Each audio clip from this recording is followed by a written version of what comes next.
Oh, the last topic is finding your game's hook. All right, so we always talk about this when we're critiquing games. Yeah. You have less than 5 minutes to hook your player and less than 30 minutes, usually closer like 10, 15, to retain them.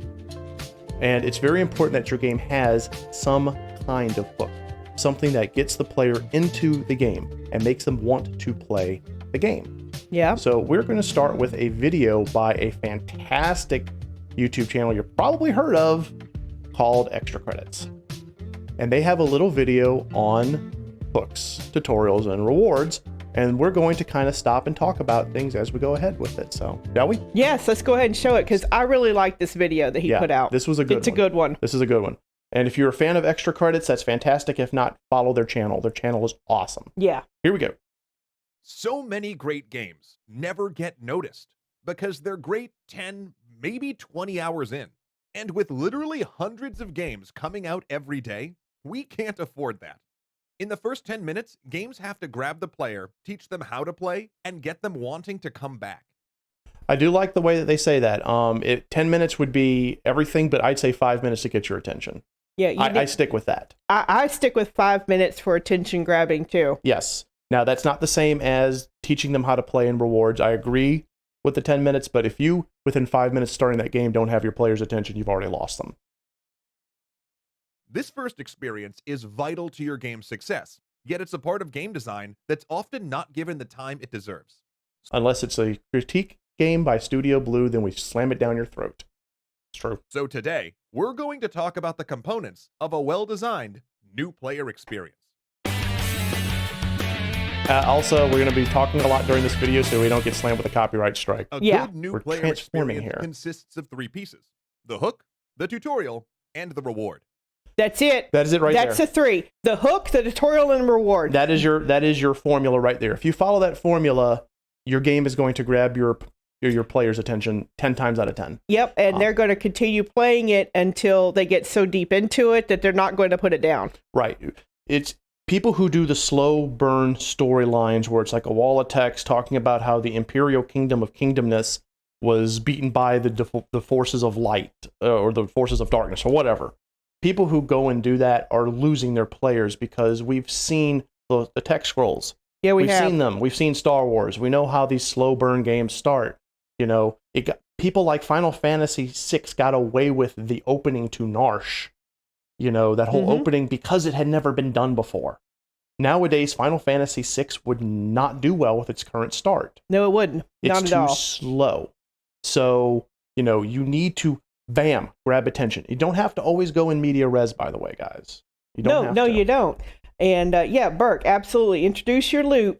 Make that game interesting enough that people don't realize that they're doing that loop over and over. And the thing is this, you can have your slower burn stuff later on if you need to take time and moments of respite to build up character development, but don't do that in the beginning of your game.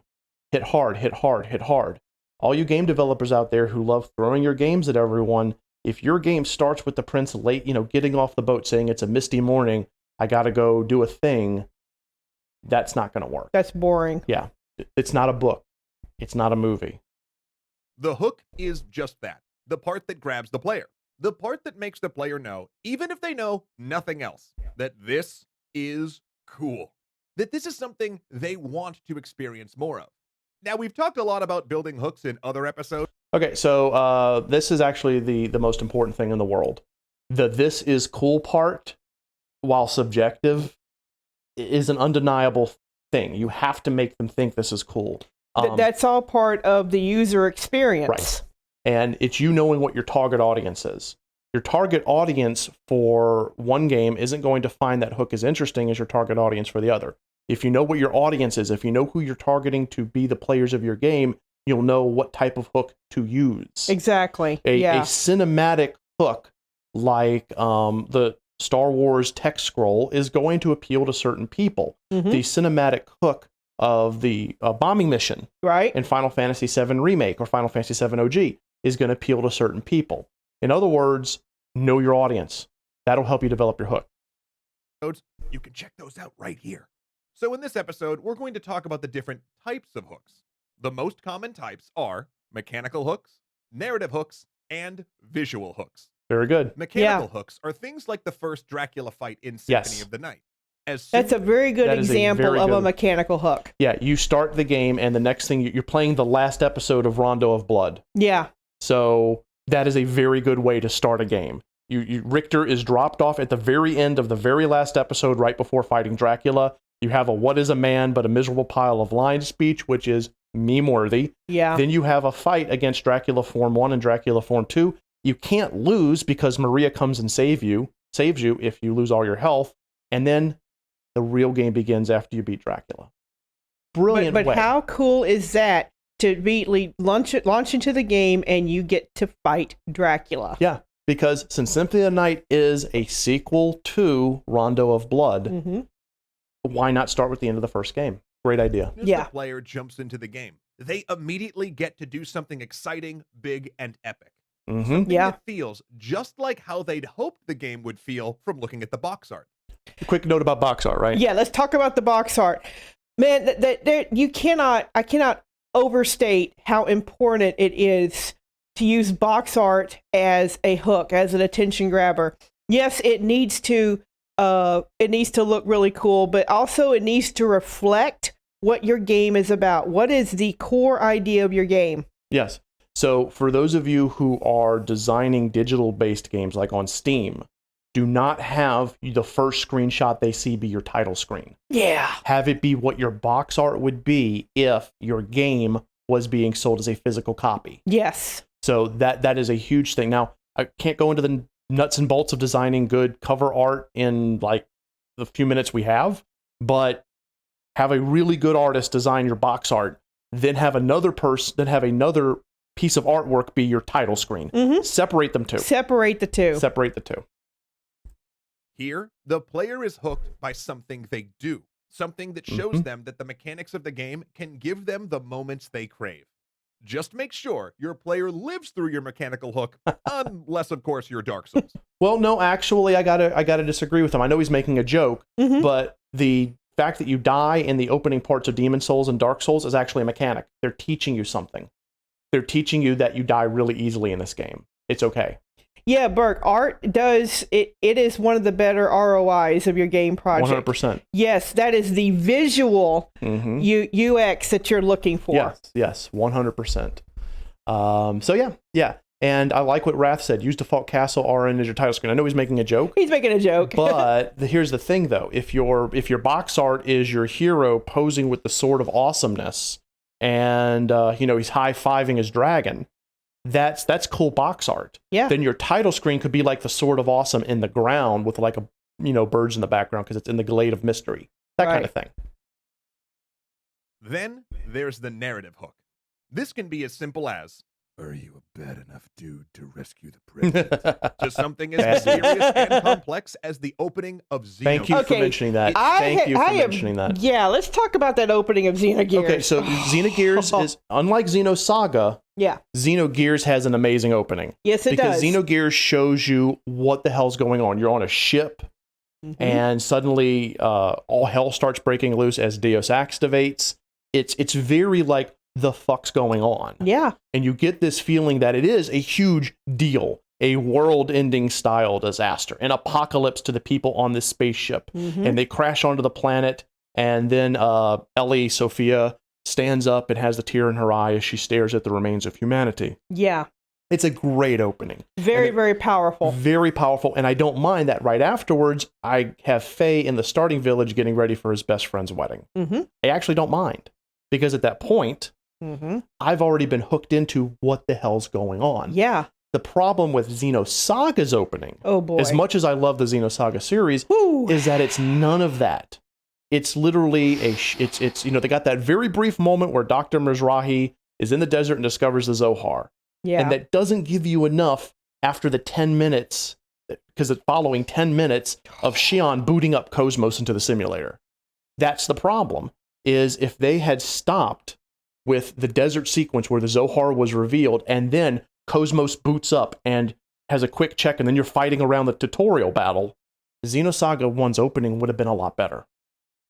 Yeah, well, even then, the beginning sequences with the Zohar, that went way too long. There was way too much text, and I felt like I was in a visual novel. So I have to. That's why the opening to Xenosaga 2 is a lot stronger, because it's Chaos and Jin jumping right into the battle of Milsha.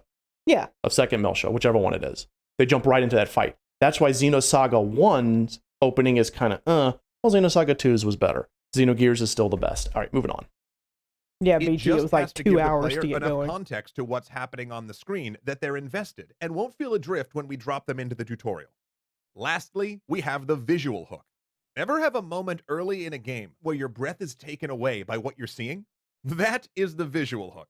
It can be an incredible monster, a beautiful vista, or even a character design that just captivates you. No matter what hook. I do want to say, despite the fact that it is overused to the point of being meme-worthy, the visuals of the first time you boot up Skyrim for the very first time, Yeah. and you're in that truck with Ralof, is freaking amazing. Because you're seeing the vista of Skyrim. You're seeing the mountains, you're seeing the snow, you're seeing the sky. And then slowly the path comes bit by bit. And then you see Helgen coming, and you go through the gates of Helgen. And then you go to your quote-unquote execution. And somebody get rid of that bot. Yeah, please kill the bot. But that is a very beautiful vista, a very visual vista. Hell, the opening to Oblivion, I actually think is a better opening than Skyrim, because it starts with the old Uriel. Yes. He's talking about, I've seen things. It shows the Oblivion gate and shows the siege machine coming forward. Yes, it does. And then, it's like, this is the beginning of the fourth era and the final days of my life. Thank you, Patrick Stewart. Oh, yeah. And then, boom, Oblivion. And then you zoom into the prison to make your character. Gorgeous. And it just goes back to what Burke says. Art remains one of the better return on investments. Totally, 100%. Hook you're delivering on. The point of your hook is to get the player excited enough about your game to get through the tutorial. Yes. I'm not going to stop long here, but yes, tutorials are boring no matter what. You can make the tutorials exciting and fun as humanly possible. The moment a player sees, I'm being taught how to play, it slows down a bit for them. So you want to make them so much fun that they're like, yeah, let's get to the tutorial. Let's play the game. Let's play the game. Yeah, exactly. Let's play the game. Tutorials a lot elsewhere. You can see them right here. So we're just going to go over the high-level goals of your tutorial. First, FYI, the rest of this video deals with things unrelated to the hook. We can continue to talk about it, but this is actually getting outside the purview of this topic. Suffice to say, watch this video. Extra Credits is a great channel. Yeah. They are fantastic. In many ways, we aspire to be like them one day. They hit the nail on the head with the tutorial and reward section. To summarize it, right? Basically, once you have them hooked, teach them to play as quickly as possible. Don't beat around the bush. Yeah, because the tutorial is where you're very likely to lose player interest. Yes. So make it short, but make it informative. Yes. And make it action oriented. Action oriented. Best. I have referenced this game countless times. Final Fantasy VII Remake's tutorial is really good. You jump out, you see the opening segment of the bombing mission, and then the first set of enemies. Hit this button to attack. Okay, and you kill them. All right. Next set of enemies. Hit this button to do a strong attack. Okay. Next set of enemies. This is how you do your commands. This is how you do magic. They just layer it on you for the first entire parts of that bombing mission until you get inside. Then you start having more and more and more. And guess what? They don't lump it all at you at once. You don't get it the whole thing in one fight. They space it out, which is what you should do. Teach one or maybe up to 2 mechanics per fight, but space it out. Yeah. You don't want to have everything all glutted into one fight. That's just overload. Yes, and it's good to see you, AOD. We're talking about hooking players into your game, finding your game's hooks. So yeah, that tutorial, or like what Burke says, make it so they don't realize they're in a tutorial. While that's difficult, if you can do that, more power to you. But make it quick, make it informative. Don't make it a glut. Let them know by the time that they're done with the tutorial, they know all they need to play through the first few stages of your game. Absolutely. Then there's the rewards part. Okay, so rewards can be a tangible thing, like giving them an object, an item, a sword, accessory, maybe more money, or intangible, like leveling up, giving them points to spend in skills. Right. Or story-related information. You get through the tutorial in Xenogears, not Xenosaga. Yeah. You get the tutorial in Xenogears, and next thing you know, you're jumping into Weltall. Mhm. You know, and you're getting to pilot a giant mech. Yeah. So yeah, I'm down with that. Anybody else down with that? I'm down with that. So absolutely reward the player for going through your tutorial. Yeah.